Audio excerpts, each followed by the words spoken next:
Y'all coming in this county, it's number bloodshed here. So we had to go in armed. We had to go in armed. I got to ask you more. Last segment coming up, and I'll ask him. Stay with us.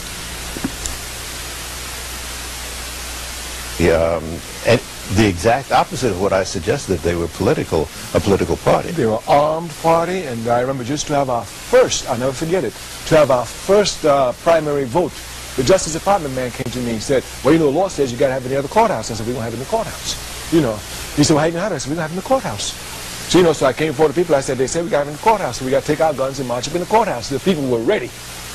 When the white folk in the town hall was ready, the Justice Department man came back. He said, well, there's going to be bloodshed. I said, yeah, it looks that way. He said, well, you know, there's a law that says you can have it 50 yards away, a certain amount of distance away from the courthouse. I said, yeah, I know.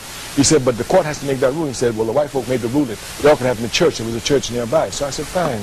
So he said, the church is near the courthouse. I said, yeah. He said, y'all going to have it? I said, we're going to vote. You know, he said, well, you know, there's going to be a lot of bloodshed. I said, you tell the white folk they got the first shot.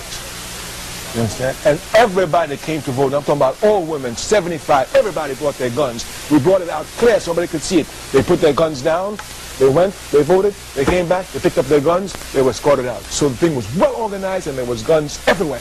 This isn't fair, but I'm going to try it anyway. Give me a snapshot critique of the Panther Party. It had good intentions, the one on the West Coast. Now, I just want to mention one thing. A brother by the name of Mark Comfort is the one who took the Panther Party from Lowndes County to the Bay Area. And all the books I've read in the history of the Bay Area, none of them mention his name. None. One of them. And he's the one who's done it. And those who are alive know it. Bobby Seale knows it's Mark Comfort. He knows it very well. Elaine Brown, maybe she came in later, but she must know it's Mark Comfort. So many of them who write just leave them out completely to give the myth as if they created the Black Panther Party, which they did not. This preceded Huey and all of them. This preceded Huey and all of them. They were kids in gangs when we were fighting the South. We would teach them how to fight. They were fighting each other, you know. The critique. I think the major one critique about the Black Panther Party is that, number one, Huey Newton, which was the best that it had to offer in leadership, was immediately taken off the scene. And the rest who came were at best mediocre, not concerned really with the people's struggle, not understanding precisely people's struggle, and more importantly, not willing to discipline themselves to the rigidity of that struggle, which Huey Newton was. He was willing to discipline himself to the rigidity of struggle. He would read, he would sit down, he would analyze, he would discuss. But many of them, I didn't see it. Matter of fact, I remember one of my biggest fights I had in the Central Committee of the Black Panther Party was to try and introduce a political education program to the rank and file. There was an organization out there called U.S.C. Yes. Were they friends, allies, or foes? They were friends.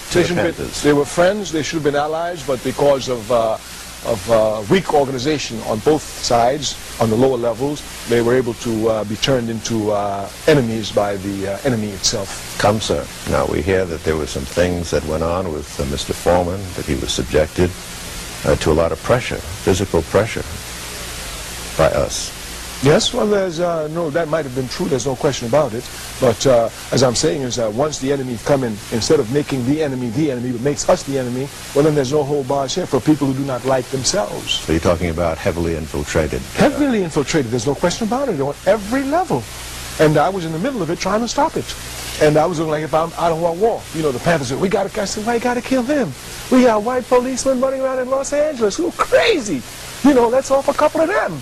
You understand? And let him know that after we off the police, he don't straighten up, we're coming for him.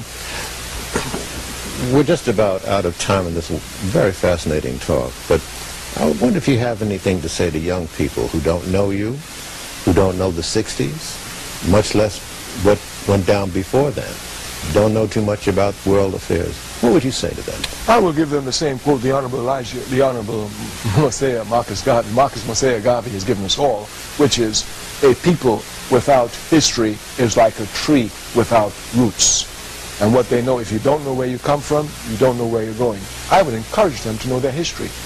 American capitalism, which is a very individualistic society, would like us to believe that the world begins with us. I even think some people who were born in the 60s think that the world began in the 60s. The struggle began in the 60s, but the struggle began once Africa encountered injustice. And that's been a struggle that's been going on for centuries. Each and every one of us is just a little drop in this bucket of constant struggle. We will pass. The eternal people will be here to continue that struggle. Therefore, they must know their history. so they could know precisely what contribution they must make to humanity. This is important. I ain't got no time for that, brother. I mean, with all respect, you're, you know, getting on in years, but I got to worry about getting a meal here and surviving today. I don't have no time for reading. I understand that, brother, but I want to tell you something. If you really know how to survive, then you could really survive. Because I'll tell you what, if me and you got out there in the road to survive, I survive better than you because I know a lot more than you because I read a lot more than you. So if you're going to survive, be good at it. You understand? Come on and read. Don't be afraid to read.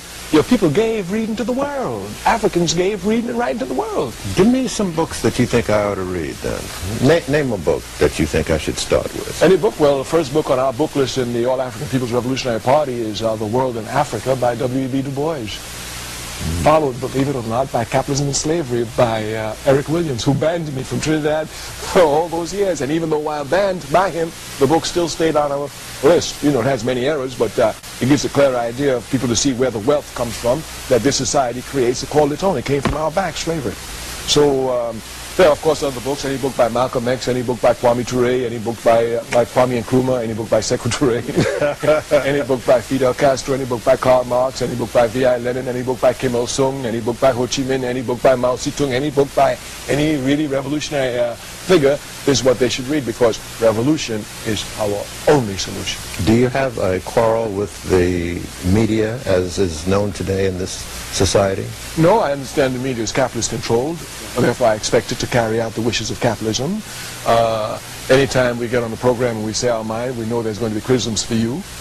When we attack capitalism, when we attack Zionism, we know there will be attacks coming against you. So it shows that the media is not a free media. Therefore, those of us who use it must know every time we're using it, we're fighting the media we're using to get our message across, to get our point across. We as revolutionaries, of course, don't use it all the time. Reformists are forced to use it, even depend upon it. We don't depend upon it. How would a youngster reconcile what you're saying about reading if they don't get these kind of books in school? Should they be cautious about the formal education that they get? There's no question about it. We must tell them the truth cannot be hidden, but you will not find it unless you look for it. Some people think they can sit back on television and get the truth. No, maybe with a Gil Noble once in a while you can do that. But you don't get the truth from anywhere except you go search for it.